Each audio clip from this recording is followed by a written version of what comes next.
మీరు కూడా గుర్తుపెట్టుకోవాలి, పని చేయాలి. పని చేయకపోతే ఎన్నిసార్లు గవర్నమెంట్ ఎక్కడి నుంచి డబ్బులు తెచ్చిస్తామంటే ఇది ట్యాక్స్ పేయర్స్ మనీ కదా. ఇది ఎఫిషియన్సీ ఉండాల్సిన పని లేదా?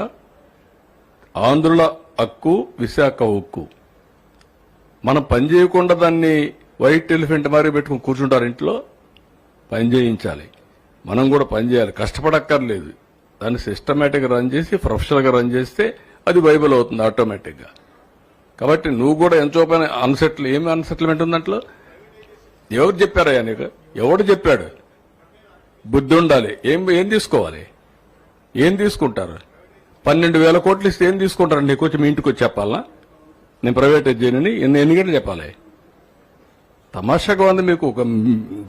నేను కూడా చూస్తున్నాను కొంతమందిని కావాలని ఏదో కలబెడతానే ఉండాలని కలబెడతా ఉంటారు. వాళ్ళకి ఏం పని లేదు. మొన్న ఇదే మరి నాకు అక్కడ ఒకటి జరిగింది. ఏ ఇండస్ట్రీ రానివ్వకుండా చేస్తే కెమికల్ ఫ్యాక్టరీలో పీడీ కింద పెట్టినాక అన్ని సెట్ అయిపోయినాయి.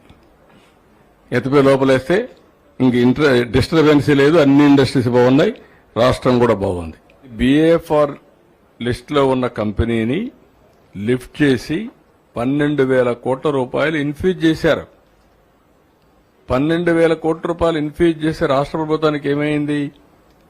కరెంటు ఛార్జీల బకాయిలన్నీ కూడా 2,000 కోట్ల పైన ఈక్విటీ కింద కన్వర్ట్ చేశారు. అది కూడా ఎప్పుడో ఇస్తామని. ప్రాపర్టీ ట్యాక్స్ ఫర్గో అయ్యాం, వాటర్ ఛార్జెస్ అన్ని వదులుకున్నాం. ఇంకొక పక్క సెక్యూరిటీ మనల్నే పెట్టమన్నారు. దేనికి పెడుతున్నాం? ఇవన్నీ ప్లాంట్ వైబిలిటీ తేవడానికే కదా. ఇప్పుడు ఇంకొక ఫ్యాక్టరీ వస్తా ఉంది, ప్రైవేట్ వాళ్ళు పెడుతున్నారు. వాళ్ళు రేపు రాబోయేది ప్రాఫిట్లో ఉంటుంది. అంటే పబ్లిక్ సెక్టర్లో ఉందని బెదిరిస్తా కూర్చుంటే ఎంతో పైన ప్రతి ఒక్కరు ఇదే మరి మీరు క్వశ్చన్స్ అడుగుతా ఉంటే అన్ని ఎందుకు లాభాలు ఉన్నాయి, ఇక్కడ నష్టం ఎందుకు వస్తా ఉంది? మీ అందరు అడుగుతున్న ఒకటే మాట, 12,000 కోట్లు పెట్టారా లేదా? బికాస్ ఆఫ్ గవర్నమెంట్ అవునా కాదా? అది డబ్బులు అవునా కాదా? నేను వాటర్ ఛార్జెస్ అని ఫార్గో అయ్యానా లేదా? కరెంటు ఛార్జ్ పోయినా లేదా? సెక్యూరిటీ పెట్టానా లేదా? ప్రాపర్టీ ట్యాక్స్ వదులుకున్నావా లేదా? దేనికోసం వదులుకున్నాం? మన వాళ్ళ కోసమే కదా. అట్లా ఉండి ఎంతో పైన అదే మాట్లాడుతూ ఉంటే కూర్చొని ఎవరికైనా విసుగు వస్తుంది. కరెక్ట్ కాదని గుర్తుపెట్టుకోండి అందరూ.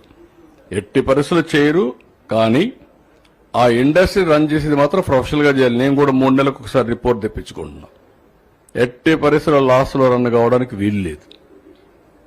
ఒక గోల్డ్ మైన్, అది గోల్డ్ మైన్ మీరంతా కలిసి ఇది చేస్తున్నారు.